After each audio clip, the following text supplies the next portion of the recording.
বড় বড় চোররা কোটি কোটি টাকা গরিবের লুট করেছে, তাদেরকে আমরা চেয়ার ছেড়ে দিই, তাদেরকে আমরা চোর বলতে পারি না, মালাটাও পরিয়ে দিই। ঠিক বললাম না? হ্যাঁ, গায়ে লাগবে, কিন্তু সত্য কথা বললাম, হক কথা। 1 কোটি টাকা যে চুরি করেছে সেও যেমন চোর, 1 টাকা চুরি করলেও চুরি হয়। 10 টাকা চুরি করলে সে যদি আজকে শুনেলেন, আমার যারা বাবাজি বসে আছে বাপের বয়সী লোক, তারা জানবে এমন একটা যুগ ছিল মানুষ মিথ্যা কথা বলতে ভয় খেত, খালি পাপ হবে গুনাহ হবে বলে। আজকে এমন একটা যুগ এসছে লোক সত্য কথা বলতে ভয় খাচ্ছে, কলারটা কেউ টিপে ধরবে বলে। সত্য কথা বললে আমাকে যদি জেলে যেতে হয়, সত্য কথা বললে যদি কেউ কলারটা টিপে ধরে, সত্য কথা বললে যদি আমি ফেরে পড়ে যাই, এই ভয়ে, যার কারণে আজকে সত্য বিলুপ্ত হয়ে যাচ্ছে, মিথ্যা প্রকাশ পাচ্ছে। আমাকে যদি একদিনের জন্য ভারতের প্রধানমন্ত্রী করেন, যতগুলো স্টুডেন্টের সংগঠন আছে আমি সব বাতিল করে দিই। আমাদের সমাজে পড়ালেখা নষ্ট হলো, ছেলেরা জিনায় লিপ্ত হলো, তার কারণ হচ্ছে ছাত্র সংগঠন। কথাটা বুঝতে পেরেছেন না পারেন? প্রফেসর ছেলেকে মারতে পাবে না, সংগঠন আছে। তা না হলে একদিকে হসপিটালে রোগী মারা যাচ্ছে, আর এরা ওখানে বসে বসে নাচ করে। কখনো চাইবে তোরা নাচলে লোকটা, মেয়েটা বেঁচে যাবে? কথা বলে না? তারা যে এতদিন আন্দোলন করলো, মেয়েটা বেঁচে গেল? বাঁচেনি। বরঞ্চ তোদের চরিত্রের কারণে যতগুলো লোক বিনা চিকিৎসায় মারা গেছে, এটার কারণে। আমাকে যদি একদিনের ভারতের প্রাইম মিনিস্টার করে, চাইনা, ওই জন্যে চাইনা জিনপিং সরকার, ছাত্ররা আন্দোলন করেছিল, তার উপরে বুলডোজার চালিয়ে দিয়েছিল। আন্দোলন চলবে না, খোঁজ নিয়ে দেখুন। আমেরিকা যখন বললে ছাত্রদের উপরে বুলডোজার কেন চালালে, বলে এই এটা আমার দেশের ব্যাপার, নাক গলালে মহাযুদ্ধে পরিণত করে দেবে। আমেরিকা চুপ করে গেল। ছাত্ররা আজও মাথা তুলতে পারেনি। আজকে চাইনা পৃথিবীর 1 নম্বরে তাদের টেকনোলজি, তার কারণ তার দেশে ছাত্র সংগঠন নাই। আজকে আমাদের, আমি বলিনি, মিডিয়া বলছে, দেখবেন একটা ছেলের নাম হচ্ছে, নিউজ 18-এ খবর পড়ে, তার নাম হচ্ছে সুমন। সুমন, আমি সুমন বলছি না, সুমন নয়, ওর নামটা কি, অয়ন। অয়ন, চশমা আছে, আয়ন বলছি আমি আপনাদের সামনে। ওই ছেলেটাই, ওই আয়ন খবর দেখিয়েছিল কোথাকার, যাদবপুর বিশ্ববিদ্যালয়ের হোস্টেলে একটা ছেলে যখন মারা যায়, সে তখন দেখালো, দেখো এইখানকার হোস্টেলের বাথরুমে, সেখানকার বাথরুমে পাওয়া গেছে মদের বোতল, নিরোধ, সেখানে সেক্সের ট্যাবলেট পাওয়া গেছে। আমি ইয়াসিন চ্যালেঞ্জ ছুড়ে গেলাম, শুধু এই মাদ্রাসা নয়, গোটা 24 পরগনার একটা মাদ্রাসার পায়খানা বাথরুম থেকে নিরোধ তো দূরের কথা, আপনার বিড়ি সিগারেটের একটা প্যাকেট বার করে দেখাও ছাত্রদের কাছ থেকে। আমরা ছাত্রদিকে আদর্শ দিই, জিনা থেকে দূরে থাকো, হারাম জিনিস থেকে দূরে থাকো। আমরা ছাত্রদিকে অর্ডার দিই, ওয়ালা তাকরাবুজ জিনা ইন্নাহু কানা ফাহিশা ওয়া সা সাবিলা। ব্যভিচার করা তো দূরের কথা, যে রাস্তায় ব্যভিচার হয় সে রাস্তার ধারে পাশে যাতায়াত করো না। কলকাতার প্রশাসন বাবুরা বললে গোটাটায় সিসি ক্যামেরায় মুড়বো। হারামখোররা আন্দোলনে নামলো, ছাত্ররা কেন? সিসি ক্যামেরা লাগানো যাবে না, তাহলে তারা জিনা করতে পাবে না, মদ খেতে পাবে না, নাচ গানা করতে পাবে না। আরে ওই হোস্টেলের পেছনের বস্তির লোকরা বলেছে, মেয়েরা সাক্ষী দিয়েছে, আমাদের মেয়ের বিয়ে ঠিক হলে ওরা ওখান থেকে টন কাটে, দিদি আমরা থাকতে আবার কোথায় মেয়ের বিয়ে ঠিক করছেন। এটা করেছে স্টুডেন্টরা। ওদের উপরে বুলডোজার চালানো দরকার, ওই ছাত্রগুলোকে সঙ্গে সঙ্গে বুলডোজার দিয়ে গুঁড়িয়ে দেওয়া দরকার। এরা আদর্শবান নয়। শুনে রেখে দেন, আল্লাহ রাসূল সাল্লাল্লাহু আলাইহি সাল্লাম ইমানের পরে পরে সব থেকে বড় যেটা দিয়েছে সাহাবীদিকে, সেটা হচ্ছে আদর্শ। জোরে বলুন সুবহানাল্লাহ। ওই জন্যে আমরা আমাদের তালিব ইলম দিকে, শিক্ষার পাশে সব থেকে বড় যে দিকটাই আমরা নজর দিই, সেটা হচ্ছে আদর্শ। আমাদের তালিব ইলমরা আমাদের জুতো সুজা করে না করেন? আমরা করেছি। ছাত্র জীবন আমাদের উস্তাদদের, আমরা দাস্তারখান আমাদেরকে বিছিয়ে দেয় কেন? শিক্ষা দিই যে এই খিদমতের মাদ্দাটা থেকে যাবে, বাড়িতে গিয়ে সে বাপের আর মায়ের যেন খিদমত করে। অবাক হবেন যারা বলছেন কোরআনের বরকত কি, দাড়ি টুপির বরকত কি, মাদ্রাসার বরকত কি, মসজিদের বরকত কি। চ্যালেঞ্জ ছুড়ে যাচ্ছি সেই শিক্ষিত দিকে, কলকাতা নয় গোটা ভারতবর্ষে মুসলমানদের একটাও বৃদ্ধ বৃদ্ধাশ্রম নেই। জোরে একবার বলুন সুবহানাল্লাহ। কেন নেই? কোরআনের বরকতে, মাদ্রাসা মসজিদের বরকতে, উলামাদের বরকতে, দাড়ি টুপির বরকতে একটাও আপনি মুসলমানদের বৃদ্ধ বৃদ্ধাশ্রম খুঁজে পাবেন না। কেন পাবেন না? আল্লাহ কোরআনে অর্ডার দিয়েছে, ইম্মা ইয়াবলুগান্না ইনদাকাল কিবার আহাদুহুমা আও কিলাহুমা ফালা তাকুল্লাহুমা উফফি ওয়ালা তানহারহুমা ওয়া কুল্লাহুমা কাওলান কারীমা। তোমাদের মা বাবা যখন বৃদ্ধকালে বৃদ্ধাক্যে পৌঁছাবে, তোমরা এমন করে লালিত পালিত করবে, এমন ভাবে খিদমত করবে যেমন শিশুতে তোমাদের লালিত পালিত করেছে। জোরে বলুন সুবহানাল্লাহ। এরপর চলুন, আমরা মাদ্রাসা আমাদের নাম রেখেছে, আমাদের নাম রেখেছে কি কথা বলেন? মৌলবীদের মাদ্রাসা ছাপ। আমরা যদি মাদ্রাসা ছাপ হয়, এই মাদ্রাসা ছাপের আদর্শ আর স্কুল ছাপ, কলেজ ইউনিভার্সিটি ছাপদের আদর্শ বলে দিই। যতগুলো বৃদ্ধ বৃদ্ধাশ্রম আছে সেখানে একটা চাষিবাসীর মা নেই, ডাক্তারের মা, ইঞ্জিনিয়ারের মা, প্রফেসরের মা, আইপিএস এর মা, বড় বাবুর মা। আপনার যতগুলো শিক্ষিত লোক আছে তারা নিজেদের মা বাবাকে বৃদ্ধ বৃদ্ধাশ্রমে রেখে এসছে। আমার মতো একটা ফুটো মৌলবি নয়, আমরা মা বাবার খিদমত করি, মা বাবার খিদমতের অর্ডার দিই। জোরে একবার জোরে সরে বলুন সুবহানাল্লাহ। রাসূল আকরাম সাল্লাল্লাহু আলাইহি সাল্লামের হাদিস, আখরি জামানা তোমরা বুঝতে পারবে কিয়ামতের একটা বড় আলামত, রাস্তাঘাটে কুকুরের মতো নারী পুরুষ জিনা করবে।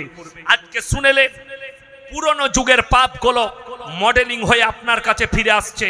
পুরনো যুগ বলতে লূত নবীর কওমের পাপ, সেই পাপটার নাম হচ্ছে সমকামী। আজকে যারা মডেলিং, যারা শিক্ষিত, তারা বলছে এটা পাপই নয়, কিন্তু খুলে দেখুন, কোরআন খুলে দেখুন, আল্লাহ তাআলা একটা জাতিকে রুটির মতো পাল্টিয়েছে। সেটা হচ্ছে লূত নবীর কওমকে খালি এই পাপে লিপ্ত হওয়ার কারণে তার স্ত্রী এবং নূহ নবীর স্ত্রী দুজনের জন্য কোরআনের লাকির টানা হয়েছে।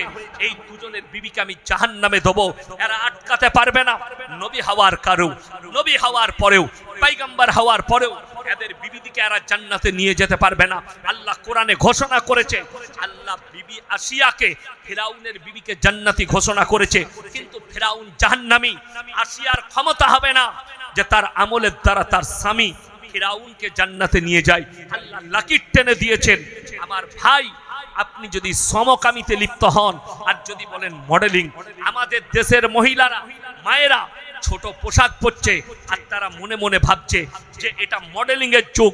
হে বারুইপুরের মায়েরা, যদি এটা মডেলিং হয়, ছোট পোশাক পরা মডেলিং হয়, জানবে এই বারুইপুরের সব থেকে বড় মডেলিং হচ্ছে কুত্তাগুলো, যারা কোনো পোশাকই পরে না। ওই কুত্তার থেকেও খারাপ তোমরা। কুত্তা তো কোনো পোশাক পরে না, তোমরাও নিজেদের শরীর খুলেছো। যদি কেউ জানতে চান যে বলুন, কোরআনে পর্দার কথা আছে। আমার আল্লাহ কোরআনে বললেন, ওয়াদরিব খুমুরিহিন্না আলা জুনুবিহিন, হে নারী তুমি পর্দা নির্ধারিত করো, তোমরা কোনোদিন ধর্ষিতা হবে না, তোমরা কোনোদিন লাঞ্ছিত হবে না। অনেক নেমো খারাপ বাংলাদেশের একটা দল বেরিয়েছে, সেই দলটার নাম হচ্ছে হিজবুত তৌহিদ। তাদের ইমাম হচ্ছে সেলিম। এ হারামখোর প্রতিনিয়ত জিনায় লিপ্ত আছে, নারী নিয়ে শুয়ে থাকে, 10টা 12টা মেয়েকে নিয়ে, মেয়েদিকে নিয়ে একসাথে নামাজ পড়ে। এই হারামখোরের আওলাদ, এ বলছে এই মৌলবীরা ধোঁকা দিচ্ছে, এই মুহাদ্দিসরা ধোঁকা দিচ্ছে, হাদিসের অপব্যাখ্যা করছে। কেন? আল্লাহ নবীর বিবিও ব্যবসা করেছে। প্রথম বিবি মা খাদিজাতুল কুবরা রাদিয়াল্লাহু তাআলা আনহা। অনেক মানুষ মনে মনে ভাববেন, হ্যাঁ সত্যি তো, মা খাদিজা বড় ব্যবসায়ী ছিল, তাইলে মৌলবীরা মিথ্যা বলছে না। নবীজির প্রথম বিবি মা খাদিজা ব্যবসা করেছে, হাদিসের অপব্যাখ্যা হয়েছে, হাদিস আপনি পরিপূর্ণ বুঝেননি। আল্লাহ রাসূল সাল্লাল্লাহু আলাইহি সাল্লামের কাছে আল্লাহ তাআলা যখন পর্দাকে ফরজ করলেন, হাদিসে আছে তারপর থেকে নবীর বিবি এবং সাহাবীর বিবিরা তাদের নখটা পর্যন্ত হুজরাখানা থেকে বের করেননি। জোরে বলুন সুবহানাল্লাহ। এটাই হচ্ছে সহি হাদিস। আল্লাহ নবীর বিবিরা পায়ের নখটা পর্যন্ত বের করেনি। আর দুঃখ লাগে, আপনার মেয়ে স্কুলে যাচ্ছে, কি পোশাক পরে যাচ্ছে। আজকে বড় কষ্ট লাগে, একটা মৌলবীকে নিকাহ পড়ানোর জন্য মৌলবী সাহেব, ইমাম সাহেব না যাওয়া পর্যন্ত নিকাহ সম্পূর্ণ হয়। কথা বলেন, ইমাম গিয়ে ইজাব কবুল করাবে, খুতবা পড়বে, তারপরে তোমার নিকাহ কবুল হবে, নিকাহ পরিপূর্ণ হবে। অথচ বিশ্বাস করুন, আমাদের সমাজে ইমাম সাহেবের ইজাব কবুল ছাড়া বেশিরভাগ কাজটাই হারাম কাজ। আজকে যারা পয়সা করেছে গান বাজনাই মাতোয়ারা হয়ে গেছে, টাকা পয়সায় গান বাজনা দিয়ে মেয়ে নাচাচ্ছে, ফাংশন করছে, গান করছে, অথচ ইমামকে 1000 টাকা দিতে গেলে এই হারামখোরদের গায়ে বাজে। শুনেলেন কোরআনে আছে ইন্নাল মুবাদ্দিরিনা কানু ইখওয়ানাশ শায়াতিন ওয়া কানা শাইতানু লিরাব্বিহি কাফুরা। যারা দুনিয়ার গানে বাজনায় নারীবাজিতে মদেতে গাঁজাতে মদেতে মौज মস্তিতে আপনারা মেতে আছেন তারা শুনে যান ইন্নাল মুবাদ্দিরিনা কানু ইখওয়ানাশ শায়াতিন ওয়া কানা শাইতানু লিরাব্বিহি কাফুরা। হে আমার নবী বলে দাও এই পৃথিবীর মানুষকে যারা অপব্যয়কারী তারা হচ্ছে শয়তানের ভাই, শয়তান জাহান্নামী। শয়তানের যারা ভাই হবে তারা কোনোদিন জান্নাত পেতে পারে না। অপব্যয় কি? এই ধরনের হারাম কাজ, ইসলাম বিরোধী কাজ, রাসূল বিরোধী কাজ, শরীয়ত বিরোধী কাজে আপনি যদি টাকা খরচ করেন এইগুলো হচ্ছে অপব্যয়। আমার ভাই অনুরোধ করে বলে যাচ্ছি আমরা আমাদের মা বোনকে পর্দায় আনবো, সকলে জোরে বলুন ইনশাআল্লাহ। আমাদের বিবিদিকে পর্দার আদেশ দেব। কষ্ট হবে আপনার শুনলে। আপনি বলছেন আমি মুমিন ব্যক্তি, আপনি বলছেন আমি মুমিন, কিন্তু কষ্টের বিষয় কি জানেন? আপনি মুমিনের পরিচয় দিচ্ছেন, সকালবেলায় উঠে বারুইপুর বাজারে যাবেন বউকে নিয়ে ডাক্তার দেখাতে, কলকাতায় যাবেন বাইক নিয়ে, আপনি ফুল হাত শার্ট আর ফুল প্যান্ট পরে আছেন, পেছনে আপনার বিবি বসেছে, বিবির পেটও বেরিয়ে আছে, পিঠও বেরিয়ে আছে, মাথাও বেরিয়ে আছে, আপনি নিজেকে মুমিন বলে দাবি করছেন। কত কষ্ট! অথচ রাসূল আকরাম সাল্লাল্লাহু আলাইহি সাল্লাম আদর্শ দিলেন। দেখুন বাজারে যদি কেউ কলা বিক্রি করে, ছিলে বিক্রি করলে ইজ্জত বেশি না ঢেকে বিক্রি করলে বেশি খদ্দের হবে? যদি কলাগুলো না ছিলে বেচে খদ্দের বেশি, কলাগুলো ছিললে মাছিগুলো কোথায় বসবে? কলাতে। সেই কলা কিন্তু কেউ কিনবে না। আমার মায়েরা তোমরা হচ্ছ কলার মতো ইজ্জতদার যদি তোমাদের শরীরকে ঢেকে নাও। এই ভারতের মাটিতে কলকাতা থেকে বোম্বাই দিল্লি পর্যন্ত যে হারামখোররাই দাঁড়িয়ে বলছে আমরা নারী মর্যাদার কথা বলি, নারী মর্যাদার কথা বলছে, যে হারামখোররা সব জিনাখোর, এক জুনাও ভালো নয়। যদি এরা নারী মর্যাদা করত, একটা ফিল্মের পোস্টারে একটা নায়িকাকে ন্যাংটো করে দাঁড় করিয়েছে আর একটা নায়কের ফুল হাত শার্ট আর ফুল প্যান্ট। ঠিক বললাম না ভুল বললাম? বুঝে দেখুন। আরে নারী মর্যাদা, রাসূলের মতো নারী মর্যাদা পৃথিবীতে কেউ দিতে পারবে না। জোরে বলুন সুবহানাল্লাহ। হাদিস শুনে যান, আল্লাহ নবী রাস্তা দিয়ে যাচ্ছেন, হাতেম তায়ের বিটির মাথায়, মুশরিকের বিটির মাথায় পাগড়িটা খুলে চাপালেন। সাহাবীরা বললেন ইয়া রাসূলুল্লাহ এটা তো মুশরিকের বিটি। নবীজি বললেন এই আমি মেয়েদের মাথা ঢাকতে এসেছি, খুলতে আসিনি। জোরে বলুন সুবহানাল্লাহ। 5 ওয়াক্তের নামাজ ফরজ না ফরজ নয়? সকলে বলুন ফরজ। কেউ যদি জেনে শুনে নামাজ ছাড়ে গুনাহে কবিরা হবে না? হবে না? গুনাহ হবে না? হবে না? বড় গুনাহ না গুনাহ নয়? বড় কষ্টের বিষয়। আমি বললাম বাবা তোমরা নামাজ পড়ছো না এক ওয়াক্তের, তুমি বলছো খাজা বাবাকে ভালোবাসি। খাজা মঈনুদ্দিন চিশতি রাহমাতুল্লাহ আলাইহি 12 বছরের পর থেকে মৃত্যুকাল পর্যন্ত একদিনও তাহাজ্জুদের নামাজ কাজা করেনি। আর তুমি ভালো করে ফরজ নামাজ পড়ো না, জুম্মাটাও পড়ো না। আমাদের দেশে 3টে কোয়ালিটির নামাজি আছে। কয়টা বললাম বাবা? 3টে। একটা ঈদ আর বকরা ঈদের, আর একটা জুম্মার, আর একটা 5 ওয়াক্তের। দেখবেন ঈদের দিনে লাপাই বেশি কারা? যারা জীবনে নামাজ পড়ে না তারা। কি বলে লাপাই? ঈদের নামাজ দাঁড়াবে তার 1 মিনিট আগে বলবে হুজুর এটা বলে দেন তো, নিয়তটা বলে দেন। কোন মালটা? যে জীবনে নামাজ পড়ে না সে বলছে নিয়ত। আর আমি বলছি নিয়ত বলা যাবে না। কেন? যারা 5 ওয়াক্তের নামাজ পড়ে তারা নিয়ত জানে না? জানে না বাবা? কথা বলে তারা জানে। যারা জীবনে নামাজ পড়ে না ও খালি ঈদ আর বকরা ঈদে। শ্বশুর একটা দামি তোয়ালি দিয়েছে, গালায় লেপ দিয়ে চলে গেছে, হাজি সাহেবের পাশে দাঁড়িয়েছে। হাজি সাহেব মনে মনে করছে শালা এত দামি মুসল্লি এলো কোথা থেকে। ফ্যান্টুসিয়া আতর লাগিয়েছে জামাতে, জামাটাও শ্বশুরের, লুঙ্গিটাও শ্বশুরের, আর আন্ডার প্যান্টটাও শ্বশুরের, আর তোয়ালিটাও শ্বশুরের। ও তো শ্বশুরের দিয়েই চলে। আমার ভাই বড় কষ্ট লাগে। ওই যে হুজুর নিয়ত বলে দেন, আপনারা ইমানদারির সঙ্গে বলবেন। কেউ যদি আলেম দিকে জিজ্ঞেস করুন, আলেমরা আছে, কেউ যদি নিয়ত না জানে সে শুধু যদি বলে ইমামের এই ইমামের পেছনে আমি ঈদুল ফিতরের নামাজ পড়ছি, মুখ আমার কাবা শরীফের দিকে ওয়াস্তে আল্লাহর নামাজ হয়ে যাবে। কিন্তু কেউ যদি সানা না জানে, কেউ যদি রুকু সিজদা তসবিহ না জানে, আত্তাহিয়াতু না জানে, দরুদ শরীফ না জানে, দুআয়ে মাসুরা না জানে, আর না চেষ্টা করে শিখার, তার জন্য কি হবে? নামাজ হবে? তাহলে নিয়ত নিয়ে কি করবি বে? ঘুলে খাবি? আমি যেখানে নামাজ পড়াই 15টা গ্রাম আমার পেছনে নামাজ পড়ে, একজন এসে কানে কানে বলছে হুজুর একটু নিয়াতটা বলে দিবেন। তো আমি না মোটেই বলবো না, কি করবি কর। দেখছি হুজুর অনেকজন জানেন, আমি ভাই তাদের এমনি নামাজ হবে না, তুই যা, তারা মাথা ঠুকে এমনি ঘর চলে যা, তারা তো আর কাল থেকে আসবে না, জোহর থেকেই মালকে খুঁজে পাওয়া যাবে না। ওই জন্যই আমাদের দেশের নামাজির কোয়ালিটি গাদা। জুম্মার নামাজি আবার সব থেকে বড় কষ্ট লাগে কি, দেখবেন গ্রামে জানাজা হয় না, হয় না, মাইয়াত হয়েছে, গ্রামে এলান হয়েছে, জোহরের নামাজের পরে অমুক চাচার জানাজার নামাজ হবে, এলান হয়ে গেল। যারা নামাজি তারা নামাজ পড়ছে, কিছু মাল আছে জীবনে নামাজ পড়ে না, উজু করে হারাম করে দাঁড়িয়েছে, ও খালি জানাজা পড়বে। ঠিক বললাম না ভুল বললাম? তোকে কে বললো তোকে জানাজা পড়তে হবে? আচ্ছা, মসজিদের সামনে দাঁড়িয়ে থেকে উজু করে কেউ যদি ইন্তেজার করে জেনে শুনে চোখের সামনে নামাজ কাজা করে, গুনাহ আছে না নাই? গুনাহ আছে। আমার ভাই, দুঃখের বিষয় আপনি রসুলকে চিনতে পারলেন না। রসুলের আখলাক, যেগুলো ফরজ, যেগুলো ওয়াজিব, যেগুলো কার্যকারী, সেটা আপনার মধ্যে এলো না। যেগুলো নিয়ে কোনো ইসলামে মারামারি নাই, আপনারা সেগুলো নিয়ে মারামারি। আপনি দেখুন আমাদের দেশে মারামারি কি নিয়ে আপনি দেখতে পাবেন। কবরে সিন্নি চড়ানো নিয়ে মারামারি, চাদর চড়ানো নিয়ে মারামারি, কিয়াম নিয়ে মারামারি, যেগুলোর ইসলামে কোনো আহমিয়ত নাই। আর অথচ যেটার আহমিয়ত আছে, আমার রসুল বলেছেন যার নামাজ নাই তার ইসলাম নেই। অথচ নামাজ নিয়ে মারামারি নেই। আপনি দেখুন একটা বক্তা আছে স্টেজে চেপেছে, কোনো নাই, খালি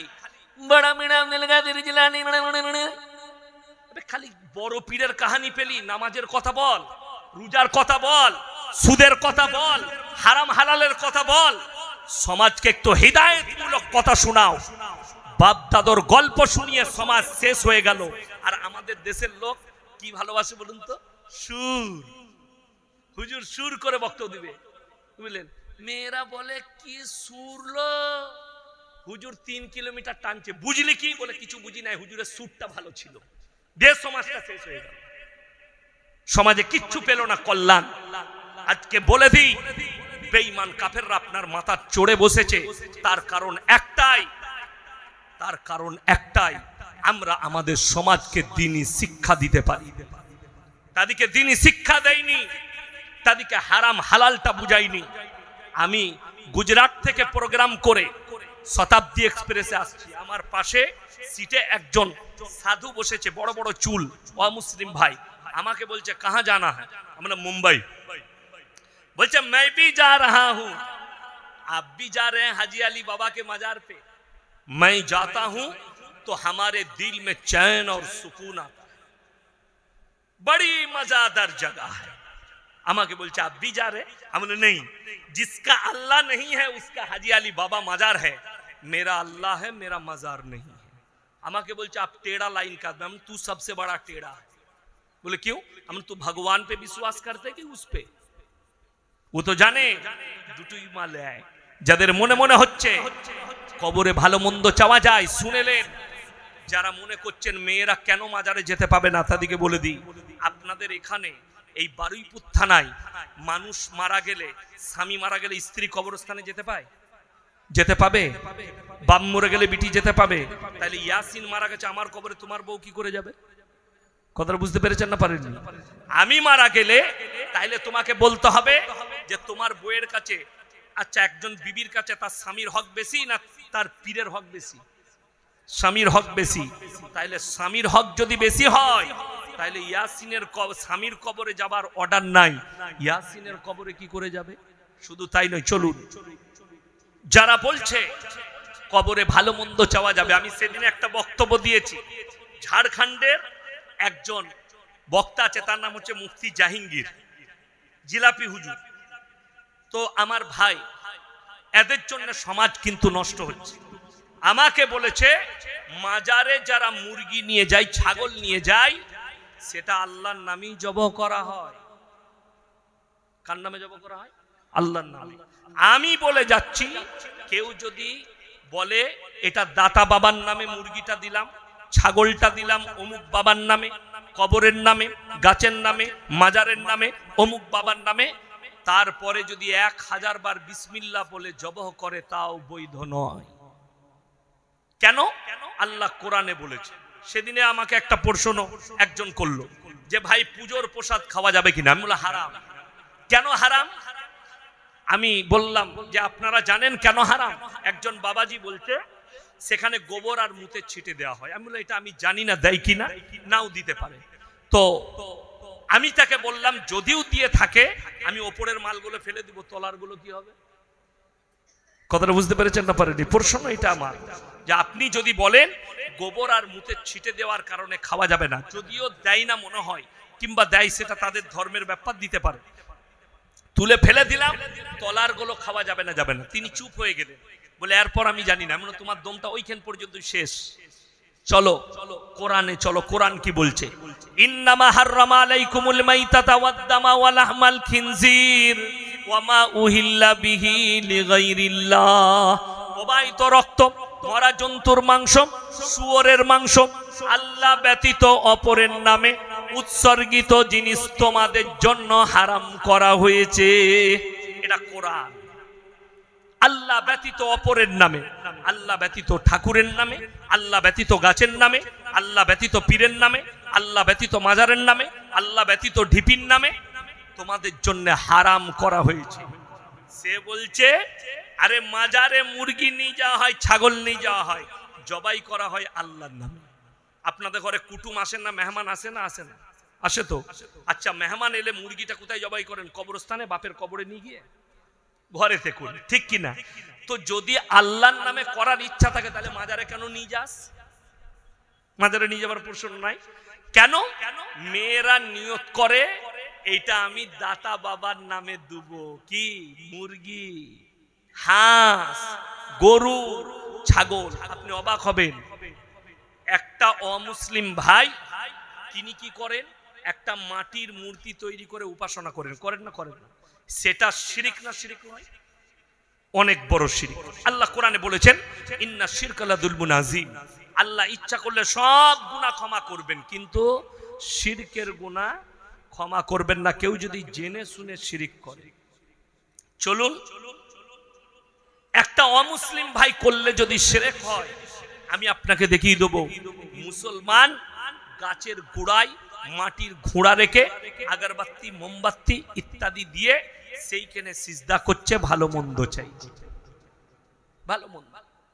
আমাকে বীরভূম ডিস্ট্রিক্টে গাড়ি আটকিয়েছিল, আমি পরশু আবার ওই রাস্তা দিয়ে যাব উত্তরবঙ্গে জলসা। কি বলছে? গাড়িটা দাঁড় করালাম, বলে এইদিকে এসো। 10-12টা ছেলে। কি হয়েছে বাপ? বলে হুজুর ওরস করব, চাঁদা লাগবে। আমরা দুবো। ওরসে কি কি হয় বাপ? বলে হুজুর অনেক মেহমান আসবে, তাদেরকে আমরা তাবাররুক খাওয়াবো। আর কি হয়? বললে বিহার, উড়িষ্যা, অনেক জায়গা থেকে মানুষ আসবে, তারা যা চাই তাদের মনের বাসনা কামনা পূরণ হয়, যা চাইবে তাই পাবে। আমরা পাবে তো? আমরা তাহলে তোরা কেন রাস্তায় গাড়ি চাঁদা করছিস? মাজারে যা গিয়ে বল বাবা ওরস করব, টাকা দাও। কষ্টটা কোথায় জানেন? দুঃখটা কোথায় লাগে? আপনি বোম্বেতে যারা গিয়েছেন তারা জানে, হাজি আলী বাবার মাজারে আপনি রোডের ওপরে দেখতে পাবেন সমুদ্রের কিনারায় পার্কিং আছে, পুলিশে পার্কিং লাই, বিএমডব্লিউ, মার্সিডিজ, ওজি, দামি দামি গাড়ি দাঁড় করাচ্ছে। দাঁড় করিয়ে মাজারে ঢুকছে, চাদর কিনছে 2000, 5000-এর। বাবার মাজারে চাদর চাপিয়ে, বাবা हमको बच्चा दे दो, বাবা हमारा कारोबार में बरकत दो, বাবা हमारा पैसा में बरकत दो। ওরা সব চাইছে কবরে। যখন বেরিয়ে আসছে দুদিকে ভিখারি বসে আছে, আল্লাহ কে নাম পে দে দে, আল্লাহ কে নাম। কেন? এই ভিখারিটাও জানে মাজারে মাল নাই, আছে তোর পকেটে। কথাটা বুঝতে পারেননি? এইখানে যে টাকা চাইছিল, কার কাছে চেয়েছে? আমার হারুন ভাই বললে আল্লাহ এই মাদ্রাসাটা চালাতে হবে, তুমি উপর থেকে টাকা ফেলে দিয়ে, এরকম বললে? পাগল। আমি ইয়াসিনু জানি আল্লাহ আপনাদিকে সম্পদ দিয়েছে। কে দিয়েছে? আল্লাহ। তো আপনার কাছে আমাকে মাদ্রাসার জন্য টাকাটা আপনার পকেটে আছে, আল্লাহ আপনার পকেটে রেখেছে, ঠিক কিনা? চাইতে কোথায় হবে? আপনার কাছে। আর এখানে যদি কেউ মরে যায় তাকে যদি বলি টাকা দে, টাকা দিবে? পাগল। এরপর যারা বলছেন কবরে চাওয়া যাবে না, শুনেলেন কেন চাওয়া যাবে না? কোরআন 17 পারা শেষ পৃষ্ঠা শেষ রুকু, ইয়া আইয়ুহান নাসু যুরিবা মাসালুন ফাসতামিউ লা ইন্নাল্লাযীনা তাদউনা মিন দুনিল্লাহি লা ইয়াখলুকু দুবাবান ওয়ালা বিসতামাউ লা ওয়া ইয়াসলুবুহুমুদ দুবাবু শাইয়ান লা ইয়াস্তানকিদুহু মিন। হে বিশ্বের মানুষ শোনো, তোমরা যাদেরকে ভালো মন্দের মালিকে মনে করছো, যাদের কাছে তোমরা ভালো মন্দ চাইছো, তাদেরকে জিজ্ঞেস করো, তারা একটা মাছি পর্যন্ত সৃষ্টি করতে পারে না। মাছি সৃষ্টি তো দূরের কথা, মাছি যদি তাদের কাছ থেকে কোনো জিনিস ছিনিয়ে নিয়ে যায়, সেটা উদ্ধার করার মতো ক্ষমতা নেই। তারা হচ্ছে শক্তিহীন, আর আল্লাহ হচ্ছেন শক্তিশালী। আমি যখন ছোট ছেলে তখনও দেখেছি, এখনো গাছটা আছে আমাদের এলাকায়। আমার আব্বাও দেখেছেন ছোটবেলায় একটা বুড়ো তেঁতুলের গাছ। পাড়ার যারই বিয়ে হতো, ছেলের হোক মেয়ের হোক, খানা রান্না হলে প্রথম খাবারটা দাদিরা নানিরা, মানে বাড়ির যারা বয়স্ক মহিলা, তারা প্লেটে করে সেখানে দিয়ে আসতো। কেন? কে খাবে? বলে ওই গাছতলায় বুড়ো পীর সাহেব আছে, ও রেখে দিয়ে চলে এলো। খাচ্ছে কে? কুকুরে। কথা বলে না? আচ্ছা, মানুষ মারা গেলে খায়? দাদি দিয়েছে। আমাদের সমাজটা তো শেষ হলো হাদিসুন নিসাই, মেয়েদের হাদিস, অর্ধেক শেষ করে দিলে আড়াই। আপনি তো মৌলবীর থেকে বেশি মানেন আপনার বউকে। আর কিয়ামতের আলামতের মধ্যে একটা আলামত হচ্ছে, তোমরা বুঝতে পারবে যখন স্বামীরা বিবির গোলামি করবে, ছেলেরা বিবির গোলামি করবে, এটা জানবে কিয়ামতের একটা বড় আলামত। আমার ভাই, আপনাদেরকে অনুরোধ করে বলে যাচ্ছি, নারীদের খপ্পরে পড়বেন। মুর্শিদাবাদের একটা ছেলে ফোন করে বলছে, হুজুর আমাবস্যার রাতে কি বিয়ে করা যাবে? আমি বললাম মোটেই করবি না, বে কালো ছেলে হবে। কি বলবো? কোরআনে হাদিসে কোথাও না। মেয়েদের ফতোয়া শুনলে আপনি অবাক হয়ে যাবেন। এই মাদ্রাসার মুহাদ্দিস সাহেব কোথায় আছেন জানি না, যারা হাদিস পড়ায় সব বসে আছে মৌলবীরা। মেয়েদের হাদিস হচ্ছে বিয়ে দিন ঠিক হলে ডিম দেয়া যাবে না। কেন? বলে বিয়ে ভেঙে যাবে। আমি বললাম হ্যালো, ডিমের পাওয়ার এত কি করে হলো? ডিমে কখনো বিয়ে ভাঙে? সিদ্ধ ডিম দিতে নাই। বলছে জিলেবি, বলে জিলেবি দিও না বিয়ে শাদী হলে। কেন? প্যাঁচ লেগে যাবে। জিলেবিতে প্যাঁচ দিয়ে আছে। আমি বললাম জিলেবি বিয়েতে দিলে যদি প্যাঁচ লাগে, যে জিলেবি ছাঁকছে তার বেটা বিটি তো জীবনে বিয়ে হবে না, সে তো প্যাঁচ মেরিয়ে গেছে। হবে? কার হাদিস? খালার আর দাদির হাদিস। আমাদিকে দুটো কাজে আপনারা রেখেছেন। কটা বললাম? দুটো, হলে আর মোলে। হইছে হুজুর কানে আজান দিতে হবে, আমরা তালবিলিমকে পাঠাই, যা আজানটা দিয়াই। মরেছে হুজুর জানাজা পড়তে হবে, বাকি বাকি আমরা সব বুঝে নিব। আমাদের দেশে কি চালু আছে? মানুষ মরে গেলে 3 দিনে 4 দিনে সাতার ফাইদা, ঘাটে উঠা, নফুল, 40-এ দিয়ে মিলা। বাপের ইসালে সওয়াব 40 দিনে করছে, বিরাট খানা। যাকে তাকে বলেনি, নেতা মন্ত্রী, চাচা, ফুপু, ফুপা, বুনাই, জামাই, বিয়াই, এমন ভাবে দাওয়াত দিচ্ছে মনে হচ্ছে ওর বাপের বিয়ে। আমি বলে যাচ্ছি 40 দিনেই মিলাদ করতে হবে, এর থেকে বড় বেদাত আর কিছু নেই।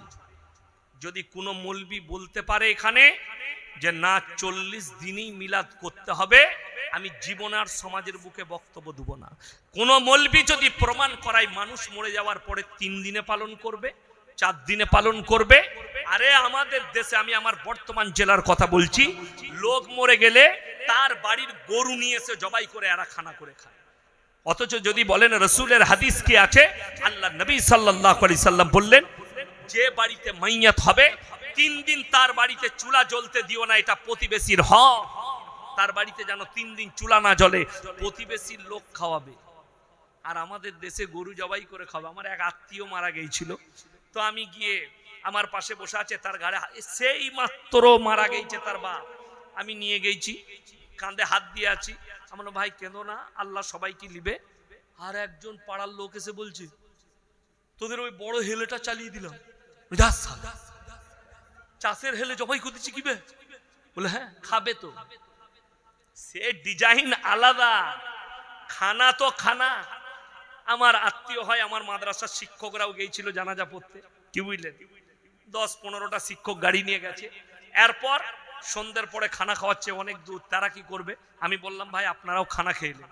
গোটা যত আত্মীয় স্বজন এলো তাদেরকে আলু গোশে খাওয়াইছে। কি গোশ? আলু আর গোশ একসঙ্গে রান্না করে খাওয়াইছে। এরপর যারা যে মাল কটা রাঁধছিল তারা লাস্টে বসেছে, আর আমাদের মাদ্রাসার শিক্ষকগুলো সব এসার নামাজ পড়ে লাস্টে বসেছে।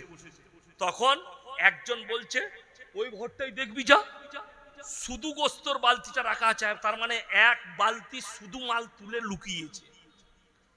আল্লাহু আকবার, খাবার ধুম। আমি আমার এলাকায় জানাজার নামাজ পড়াতে গেছি, 500টা খালি রসগোল্লা নিয়ে এসছে। আমি বলি এগুলো কি করবি? বলে কবরস্থানে বিলুব। ইমাম সাহেব আমাকে বলেছে জানাজাটা হুজুর পড়িয়ে দিবেন। আমি গেছি, দেখছি রসগোল্লা নিয়ে হাজির। আমি এগুলো কি করবি? বলে এগুলো বিলুপ্ত হয় আমাদের। আমি তোর বীজ মারছি আমি, দাঁড়া। আমার ডিকিতে ভর, স্কুটির ডিকিতে আমি মালগুলোকে ভরলাম, লক করে দিয়ে পালিয়ে জানাজার নামাজটা যেমনি হয়েছে আমি স্কুটি চালিয়ে পালিয়ে গেছি। আমাকে ফোন করছে হুজুর হুজুর মিষ্টি করে। আমরা মিষ্টি আমার মাদ্রাসার তালমিম খাবে, ওখানে দেওয়া যাবে না। কবরস্থানে তোর বাপের বিয়ে হচ্ছে, যে মিষ্টি বিলুবি? এর থেকে বড় কাঁচা বেদাত আর কিছু নেই। সমাজ কুসংস্কারে ডুবে গেছে, তার কারণ হচ্ছে আমাদের বাড়িতে ইসলামিক কৃষ্টি কালচার নয়। সবাই নিয়ে আসবো, জোরে বলুন ইনশাআল্লাহ। 5 ওয়াক্তের নামাজ জরুরি। সবাই হাত তুলে বলুন আজ থেকে 5 ওয়াক্তের নামাজি হবো, জোরে বলুন ইনশাআল্লাহ। আপনার পরিবারকে নামাজি করুন। বেঈমান কাফেররা যে জাল ছুঁড়েছে, আপনি জালে ঢুকে গেছেন। আখরি জামানায় পৃথিবীর এখন শ্রেষ্ঠ মুফতির নাম হচ্ছে মুফতি তাকি উসমানী, পাকিস্তান। তিনার আমি একটা বক্তব্য শুনলাম, তিনি বলছেন যে ভাই आखिरी जमाने में पूरे दुनिया में आलम में हराम औलादों से भर जाए। পৃথিবীটা হারাম আওলাদে ভরে যাবে। আপনারা জানেন বেঈমান কাফেররা কতগুলো জাল ছুঁড়েছে আমাদের দেশে। দেখবেন আমি একটা একটা করে পয়েন্ট আপনাদেরকে বুঝিয়ে দিচ্ছি। আমাদের দেশে নাম্বার 1 রক্ত শিবির হয়, হয় না হয় না? হয় রক্ত শিবির। অনেক জলসাওয়ালারা করছে, অনেক মাদ্রাসার জলসাই হয়, অনেক ক্লাবরা করে রক্ত শিবির। রক্ত শরীরের বিক্রি করা কি হারাম। যারা রক্ত শিবির করবে, জলসাওয়ালা হোক আর মাদ্রাসাওয়ালা হোক, যারাই রক্তদান শিবির করবে, সেখানে যারা রক্ত নিতে আসবে তাদের সঙ্গে লিখিত শর্ত করতে হবে, এই রক্তগুলো একটাও বিক্রি করা যাবে না, সব দান করতে হবে। এই শর্ত রেখে যদি রক্ত দেওয়া হয় জায়েজ আছে। আর যদি বলে তোমরা যা পড়বে করবে, তো সেই রক্তদান শিবির শরীয়ত সম্মত নয়। আমি ইয়াসিন বলে গেলাম। যদি কোনো মৌলবি বলতে পারে না, শর্ত না থাকলেও রক্তদান শিবির করা যাবে। শুনেলেন, এই রক্ত ব্যাংক, মানুষ মারা গেলে রক্ত দেওয়া হয়। বর্তমানে কলকাতায় শুরু হয়ে গেছে, দিল্লি, বোম্বাই, গুজরাট, দামি দামি শহরগুলোয় চলে এসছে। দুধের ব্যাংক হয়েছে, দুধ ব্যাংক। কি দুধ ব্যাংক? মায়ের স্তনের দুধ ব্যাংক। আপনার বাচ্চা হয়েছে, আপনার বাচ্চা দুধ খাচ্ছে, ওভারফ্লো, স্ত্রীর দুধ বেশি, আপনি সেটাকে ডিব্বায় ভরে সেই দুধটা আপনি তাদের কাছে দিয়ে এলেন, তার ব্যাংকে রাখছে। যদি বলেন এটা শরীয়ত সম্মত, এটা মুসলমানদের জন্য জায়েজ নেই। যদি বলেন কেন, আমার কাছে একটা বড় যুক্তি আছে, শরীয়তি যুক্তি। ইনি আর আমি বন্ধু, কথাটা ভালো করে বুঝবেন, পরে বন্ধু হয়েছি। ইনার স্ত্রীর দুধ ব্যাংকে ইনি রেখে এসছেন। আমার স্ত্রীর বাচ্চা হয়েছে, দুধ কম পড়েছে। আমি যখন ব্যাংকে গেলাম, ইনার স্ত্রীর দুধটাই আমাকে দিল, এটা নিয়ে যান। কথাটা বুঝতে পারেননি? আমি নিয়ে এলাম, আমার বাচ্চাকে খাওয়ালাম। ইনার মেয়ে, আমার ছেলে। আমার সন্তান যখন বড় হলো, খোদা না খাস্তা ইনার মেয়ের সঙ্গে বিয়ে ঠিক হলো, এটা শরীয়ত সম্মত হারাম। কথাটা বুঝতে পেরেছেন? দুধ ভাই বোনে বিয়ে চলবে? চলবে না, জায়েজ নাই। তাইলে যদি ইনার স্ত্রীর দুধ আমার সন্তান খায়, তারা দুধ ভাই বোন হলো না? হলো না? হলো। জায়েজ নাই। হ্যাঁ, একটা শর্তে রাখা যেতে পারে, আপনার সেখানে স্টাম্প থাকবে, এই ব্যক্তির নাম অমুক, এই ব্যক্তির বাড়ি অমুক জায়গায়, ইনার ঠিকানা ইতাই, ইনার ঠিকানা এই জায়গায়, গ্রাম এই জায়গায়, পিনকোড নম্বর, মোবাইল নম্বর, পুরো ডিটেলস থাকতে হবে। তবে ওই ডিটেলসের ডিব্বা আমাকে রেখে দিতে হবে যে ভবিষ্যতে যেন এই ব্যক্তির সন্তানের সঙ্গে আমার সন্তানের বিবাহ না হয়। বেঈমান কাফেররা কত রকম যুক্তি বার করেছে আপনার ঈমান ধ্বংস করার। আচ্ছা বলুন, যারা জেনে শুনে এই মৌলবিদিকে আর ইসলামকে অ্যাভয়েড করে এই ধরনের কাজগুলো করবে, তাদের সন্তানগুলো হালাল হবে না হারাম? হারাম হবে। এক নম্বর গেল। আজকে যে আমি জলসা করতে এসেছি, আমাকে যদি জিজ্ঞেস করেন হুজুর আপনার পরিচয় কি, আমি আমার বাপের নাম বলবো না মায়ের? কথা বলে না? বাপের। আমি বলবো আমার আব্বাজি হচ্ছে মোল্লা শওকত আলী মাজাহিরি, আমি তার সন্তান। দেখুন, এখানে যদি কেউ থাকে, আমি যদি ইনাকে জিজ্ঞেস করি আপনার পরিচয় কি, ইনি ইনার বাপের নাম বলবে না মায়ের? বাপের। যদি বাবা মারা যায় কারুর, তাও সে বলবে আমি মৃত অমুকের ছেলে, ঠিক কিনা? কেন? আল্লাহ ইনসানের যে পরিচয় ঘটিয়েছে ওটা বাপের দ্বারা। জোরে বলুন সুবহানাল্লাহ। আপনাদের এখানে ছাগল আছে না নাই? ছাগলের ছানা হলে পাঁটার ছানা বলেন না? ছাগলের গায় আছে না নাই? গায়ের বাচ্চা হলে ষাঁড়ের বাচ্চা বলেন না? গায়ের। কেন? আল্লাহ জানোয়ারের পরিচয় ঘটিয়েছে মায়ের দ্বারা, আর ইনসানের পরিচয় হচ্ছে বাপের দ্বারা। বর্তমানে শুনেলেন, আমাদের দেখবেন আমরা যখন ছোট ছিলাম, আমাদের চাচারা যারা মজাকদার হতো, তারা মজাক করে কি বলতো, বে বাপের বিয়ে দেখেছিস? বলতো না?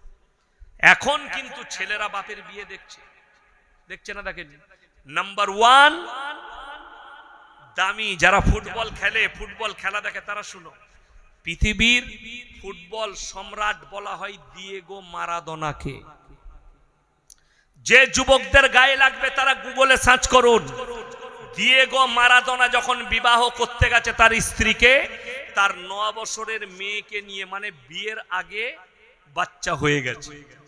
1 সপ্তাহ আগেকার খবর, এই 4 দিন হবে মনে হয়, 4 দিন। একজন দামি ফুটবলার, আমি যদিও এখানে ইউটিউব চলছে তার নামটা করব না, সে তার স্ত্রীও নয়, গার্লফ্রেন্ড, সেই গার্লফ্রেন্ড ফেসবুকে নিজের পেটের ফটো পোস্ট করেছে, শরীরের, দিয়ে বলেছে আমি pregnant.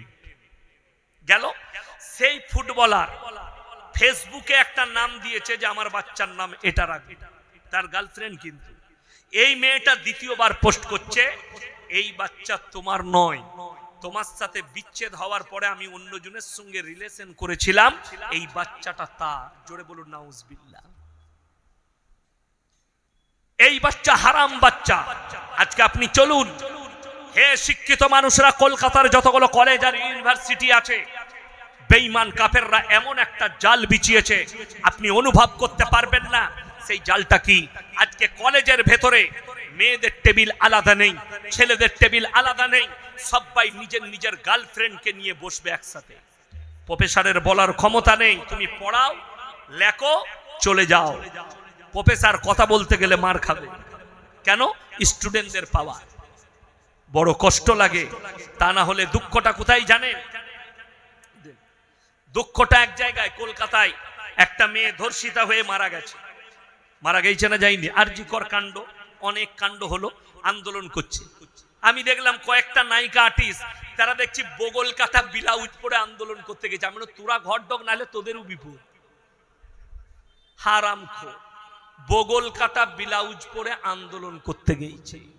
Islam is the safety. আমি চ্যালেঞ্জ ছুড়ে যাচ্ছি, যারা শিক্ষিত আছেন, ভারতের মাটিতে শুধু নয়, সমীক্ষা বলছে, পৃথিবীর রাষ্ট্রসংঘের সমীক্ষা বলছে, প্রতি সেকেন্ডে লন্ডন আর আমেরিকায় 51টা করে মেয়ে ধর্ষিতা হয়। প্রতি সেকেন্ডে। অথচ অবাক লাগবে আপনার শুনে, আমি একটা তথ্য দেব, কিয়ামতের সকাল পর্যন্ত সময় রইল। এই বছরটা, সালটা কত সাল? 2024। হজ হয়ে গেছে, আগামীতে হজ হবে। আগের হজের নয়, যেদিন থেকে হজ শুরু হয়েছে, এই 2023 সালের 24 সালের হজ পর্যন্ত চ্যালেঞ্জ ছুড়ে বললাম, মক্কা মদিনায় 40 লাখ হাজি এক জায়গায় হয়, তার মধ্যে 15 থেকে 18 লক্ষ খালি মহিলা হাজি, তার মধ্যে 2 থেকে 3 লক্ষ খালি বুড়ি থাকে। কোথাকার? ভারত, বাংলাদেশ আর পাকিস্তানের বুড়িরা হজ করতে যায়। বাকি ইন্দোনেশিয়া, মালয়েশিয়া, কুয়েত, কাতার, লেবানন, ইরান, ইরাক, মিশর, জর্ডান, সব মুসলিম রাষ্ট্রগুলো তাদের মেয়েরা বিবাহের আগে হজ করতে যায়, মানে যুবতী অবস্থায় কি করে? হজ করতে যায়। একটা পৃথিবীর ইতিহাসে এই 2024 সাল পর্যন্ত আমাকে দেখিয়ে দেন যে তারা মহিলা একটা হজের ময়দানে ধর্ষিতা হয়েছে, একটা পাবেন না। কেন? কোরআনের আইন হচ্ছে কেউ যদি ধর্ষণ করে তাকে রাজপথে মুন্ডু ছেদ করে দাঁড় করিয়ে, তার লেগে কোনো বিচার নেই। কেউ যদি পরকিয়া করে, ছেলে মেয়ে, বিবাহিত ছেলে মেয়ে, অর্ধেকটা পুঁতে খেপা কুকুর লাগাও, না হলে পাথর মেরে হত্যা করে দাও। ইসলামী শরীয়ত। অবিবাহিতা মহিলা, অবিবাহিতা ছেলে যদি ধর্ষণ করে, তারা মিলামিশা করে, পরকিয়া করে, তাদেরকে 100টা করে কুড়া মারো। ইসলামী শরীয়ত। চুরি করলে হাত কেটে দাও। দুঃখটা কোথায় জানেন? আপনার বাজারে একটা গরিবের ছেলে, একটা যার বাড়িতে খাবার নেই, সে 10 টাকা চুরি করেছে, একটা চিপসের প্যাকেট চুরি করেছে, একটা বিস্কুটের প্যাকেট চুরি করেছে, তাকে কারেন্টের পোলে বেঁধে আপনি মারছেন। আর আমাদের দেশের